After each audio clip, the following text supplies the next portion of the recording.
परम पूज्य गुरुदेव परम वंदनीय माता जी सूक्ष्म रूप से विद्यमान है। दोस्तों नमन करता हूँ, मानव मात्र को प्रणाम करता हूँ और प्रणाम करता हूँ दोस्तों आदि शक्ति माँ गायत्री, प्राणों की देवी, जो 84 लाख प्रकार के जीव शरीरों में प्रतिपल प्राण रूप से स्पंदित जीवन क्रम का एहसास आप सब जीवों में देख सकते हैं।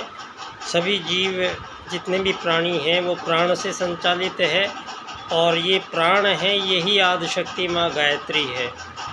तो दोस्तों यहाँ मानव जो दिखाई देता है, परम पूज्य गुरुदेव ने मैं क्या हूँ पुस्तक में सबसे पहली पुस्तक थी गुरुजी की, बहुत छोटी सी, उसमें ये संपूर्ण रूप से क्लियर हो गई है बात कि जो हमारा सनातन भारतीय संस्कृति है उसमें विशेष जो गुण हैं, वो विशेष गुणों में दोस्तों सबसे पहला है पुनर्जन्म।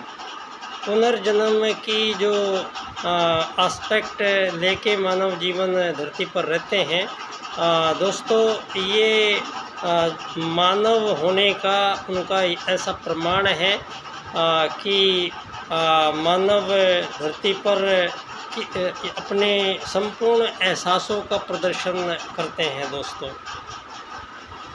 तो यहाँ आज के समय में हम जो बात चल रही है दोस्तों युग परिवर्तन की।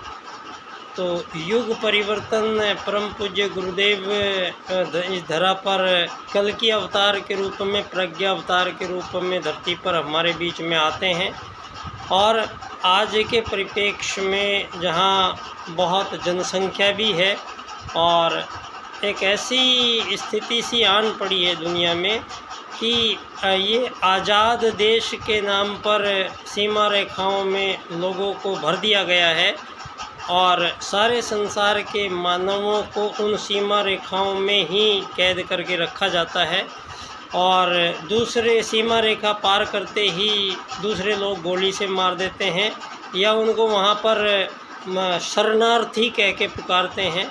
जबकि यहाँ मानव को जो खुद ही ये अधिकार नहीं है कि वो किसी संपत्ति का मालिक बने, यहाँ धरती पर किसी भी चीज़ को अपने नाम करे।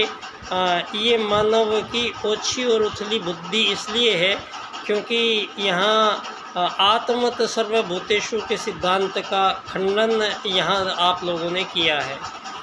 तो दोस्तों ये निर्विवाद एक तथ्य उभर के आ गया है दुनिया में कि धरती पर पहला मानव मनु था और पहले मानव का आगमन भारत में हुआ था और पहली जो मानव बस्ती थी वो आर्यों की बस्ती थी और आर्यों में से जिन लोगों ने आर्य पद्धति को फॉलो नहीं किया, आर्य लोगों ने उनको देश निकाला दिया और भारत की सीमाओं से बाहर उनको भेजा।